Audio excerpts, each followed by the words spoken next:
pour ce 40e numéro de Rustica Mag. L'hiver, qui, il faut bien le dire, s'est fait un petit peu attendre. Et là, c'est donc le moment de tailler vos arbres et vos arbustes. Alors, bienvenue dans l'univers Rustica. Voyons sans tarder le sommaire de cette nouvelle émission. Dans la séquence jardinage, vous apprendrez à tailler un rosier grimpant. Vous découvrirez ensuite une rose d'exception, à la fois élégante et robuste. La séquence aménagement vous révélera comment réaliser un escalier et nous vous livrerons les secrets pour bien organiser dès ce printemps votre potager. Et là, c'est notre séquence découverte.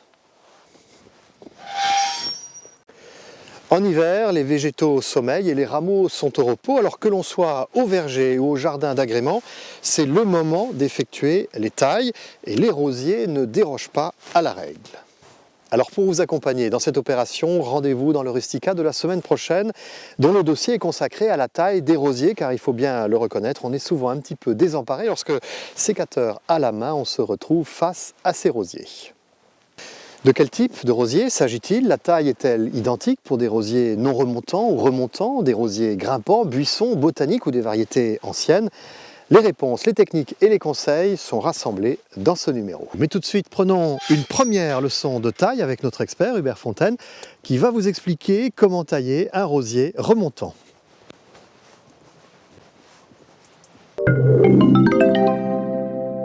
Un rosier remontant, qu'il soit à petite ou à grande fleur, fleurit sur le bois de l'année, à partir du mois de mai jusqu'au gelé. L'intérêt de la taille, c'est de le rabattre et de favoriser de nouveaux rameaux beaucoup plus florifères. Si on laissait notre rosier en état, on s'aperçoit que les bourgeons terminaux, puisque la sève va toujours sur la dernière branche, c'est un rosier qui prendrait de l'ampleur, mais qui se dégarnirait de la base. Nous allons le tailler beaucoup plus sévèrement. Alors pour ça, on va observer notre rosier. On va essayer de l'évaser. On a des branches qui sont à la base, alors les bourgeons, on les voit à peine à la sortie de l'hiver. Nous allons tailler quelques branches à l'intérieur, toujours pour bien l'évaser. Je profite de cette taille pour retirer le bois mort. Nous allons conserver entre 3 et 5 branches. Ici, nous avons un rosier buisson déjà bien démarré. En pleine pot, on va lui laisser 5 branches. Maintenant, on va rabattre les rameaux à 3 yeux. Et je fais une taille nette. Et ainsi de suite. Je regarde, je compte. 1, 2, 3. Et je taille en biseau. Ici, nous avons affaire à une branche qui est plutôt chétive, malingre. Je la coupe à la base. Donc là, le bourgeon est beaucoup plus bas. Donc il va y avoir une différence entre cette branche où le bourgeon est sur l'extrémité ici. Donc c'est celui-ci. J'ai choisi de le rabattre à ce niveau. Remarquez que je taille toujours en biseau de façon que la gouttelette d'eau ne coule jamais derrière le bourgeon terminal. Restons dans l'univers de la rose, car si l'hiver se prête à la taille de cet arbuste, c'est aussi à cette époque que vous allez choisir les nouvelles variétés qui seront plantées dès le printemps prochain dans votre jardin. Chaque année, de nombreuses variétés font leur apparition dans les catalogues des rosieristes avec, pour chacune d'entre elles, de nombreux atouts et attraits. Actuellement, les obtenteurs de roses orientent leurs recherches vers des rosiers naturellement résistants aux maladies. C'est le cas des pépinières et roseraies Georges Delbar, dont la rose de Molinard ne nécessite aucun traitement. Le portrait de cette rose élégante et raffinée dressé par Arnaud Delbar, qui bien entendu l'a plantée dans son jardin personnel à Malicorne. Le feuillage est vraiment très vernissé. Nous sommes au mois de septembre, il n'y a pas de maladie, alors que c'est à ce moment-là qu'on voit le plus les maladies telles que la tache noire ou la rouille. On n'a pas d'oïdium, donc on a un rosier qui est très résistant et qui ne nécessite vraiment aucun traitement. Et puis en plus, donc ça c'est l'aspect agronomique, mais on a tout un aspect aussi très intéressant qui est la forme de cette fleur qui est en coupe, très à la mode, je dirais un petit peu les fleurs anciennes, les fleurs de nos grands-parents, avec un parfum envoûtant. On va sentir bien sûr des notes de rose, mais on va sentir des notes de poire, de pomme, il y a de la mangue, il y a un petit peu d'agrumes, quelques fruits exotiques, Donc un parfum très complexe, mais très enivrant. Là, il n'y a pas un rosier, il y a 2 rosiers, hein, donc c'est pour ça qu'il est aussi imposant. On peut dire que c'est un rosier vigoureux, très florifère. Il va remonter, on est au mois de septembre, donc là on est dans la 3e, voire la 4e floraison de ce rosier depuis le début mai. C'est un rosier qui peut être mené de 2 manières différentes. Soit en rosier buisson comme on l'a ici, de forme libre, où il va monter jusqu'à 1,80 m. Alors après, là on est dans un sol très riche, donc on lui a donné, il a beaucoup de vigueur. Il serait dans un sol peut-être un petit peu plus pauvre, ou avec un amendement un petit peu moins fort, eh bien, il ferait peut-être, vous voyez, 1,50 m, 1,60 m. Ou alors, eh bien, aussi on pourrait éventuellement le mener en forme palissée pour en faire un petit grimpant le long d'un mur, hein, jusqu'à 2,50 m maximum. Il faut lui apporter un arrosage régulier et lui apporter de l'engrais organique en fin d'hiver, au mois de mars, et après chaque floraison. Donc 2 ou 3 fois pendant la saison estivale, et c'est tout. Le rosier en général a besoin de soleil. Donc ce n'est pas une plante d'ombre, d'accord ? Donc on ne va pas le planter sous un arbre. Il a besoin d'au moins une demi-journée de soleil. On doit avoir à peu près 40 à 60 pétales qui s'ouvrent en coupe. Les pétales vont tomber naturellement et puis on viendra de temps en temps couper les fleurs fanées pour, simplement pour essayer de faire remonter le rosier un petit peu plus vite. En hiver, l'entretien des végétaux se limite au strict minimum, ce qui laisse du temps libre aux jardiniers pour réaliser des travaux d'aménagement du jardin. Parmi ces travaux, il y a la réalisation de petits ouvrages qui permettent de franchir un talus ou bien de relier 2 parties d'un jardin dont les niveaux ne sont pas identiques, ce sont les escaliers. Alors comment réaliser un escalier en récupérant des bordures de trottoir ou tout simplement des blocs de pierre? Pour répondre de manière très concrète et précise à cette question, suivez nos conseils réunis sous la forme d'un pas à pas.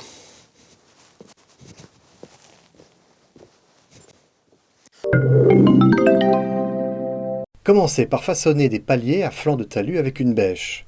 Débutez par la base du versant, puis remontez afin que s'esquisse progressivement le profil des marches du futur escalier.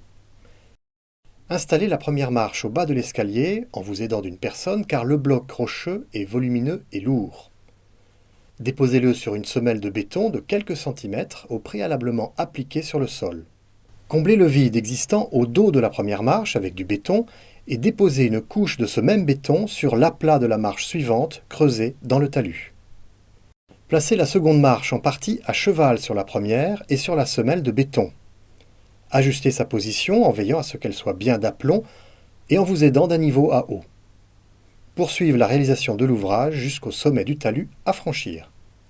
Votre escalier de jardin sera confortable à utiliser si vous respectez la fameuse formule de Blondel, à savoir 2 hauteurs de marche ou girons plus une foulée doivent être égales à 65 cm environ. Retenez bien cette formule qui, adaptée à tous vos escaliers, vous permettra de les franchir de manière confortable et en toute sécurité. Ce printemps, vous avez peut-être le projet d'installer dans votre jardin un potager pour y cultiver et y récolter vos propres légumes. Il va donc falloir songer à son agencement. Pour cela, nous nous sommes rendus au potager du château de Saint-Jean de Beauregard dans l'Essonne pour découvrir et comprendre l'organisation d'un potager traditionnel. Petit ou grand, comme ici, au potager historique du domaine de Saint-Jean de Beauregard dans l'Essonne, l'organisation d'un potager est toujours sensiblement la même. Plusieurs éléments y trouvent leur place, leur fonction et leur utilité. Petit tour d'horizon des différents composants d'un potager. Le potager peut être clos de murs ou de haies. Ces parois protègent les légumes des vents dominants et des courants d'air. De plus, la présence d'un mur orienté au sud emmagasine la chaleur, crée un microclimat chaud et permet de cultiver des espèces frileuses comme le kiwi. L'essentiel de la surface du potager est consacré à la culture des légumes. De forme carrée ou rectangulaire, beaucoup plus rationnelle à cultiver, les parcelles accueillent des jeunes plants disposés en ligne, des rangs de légumes plus matures et prêts à être récoltés, ou des plates-bandes déjà entamées par des cueillettes successives. La répartition des parcelles et les légumes qui y sont cultivés ne sont pas le fruit du hasard. En effet, on ne plante jamais le même légume 2 années de suite au même endroit. Il faut respecter la rotation de culture et laisser la terre se reposer tous les 3 ans en semant un engrais vert, comme par exemple de la moutarde ou du trèfle. Chaque parcelle peut être délimitée par une bordure de fleurs ou un rang d'arbres fruitiers conduit en espalier et donc très étroit et peu gênant pour les légumes. Pour accéder au carré de culture, de larges allées gravillonnées permettent de circuler confortablement par tous les temps. En périphérie du potager se trouvent quelques équipements comme un point d'eau, une serre, des plates-bandes de fleurs, d'aromates ou des arbres fruitiers. Un bassin tout d'abord permet de stocker l'eau et facilite l'approvisionnement occasionnel d'arrosoirs sans puiser d'eau dans le réseau. Mais l'eau collectée est aussi à température ambiante et donc très utile pour assurer l'arrosage des jeunes cultures sensibles au choc thermique lorsqu'elles sont arrosées avec l'eau du robinet. La serre et sa structure en verre créent un microclimat chaud propice aux semis et aux jeunes plants dans les premières semaines de culture. Mais elle peut aussi abriter des espèces frileuses comme la vigne et les protéger des aléas climatiques. Selon l'importance du potager, la serre peut être remplacée par une structure plus légère et mobile, le tunnel en plastique. Enfin, le potager, dont le nom signifie à l'origine un lieu réunissant les légumes entrant dans la composition du potage, peut aussi accueillir des plantes aromatiques, des arbres fruitiers et des fleurs utiles pour agrémenter les lieux et fournir la maison en bouquets de fleurs fraîches. Alors bien sûr, la plupart des potagers ne bénéficient pas d'une surface et d'un cadre aussi exceptionnels qu'ici au potager de Saint-Jean-de-Beauregard, mais les principes d'aménagement restent les mêmes. Carré de culture, bassin, serre, arbres fruitiers en espalier et massifs de plantes fleuries. Il suffit tout simplement d'adapter leur quantité et leur surface aux dimensions de votre potager.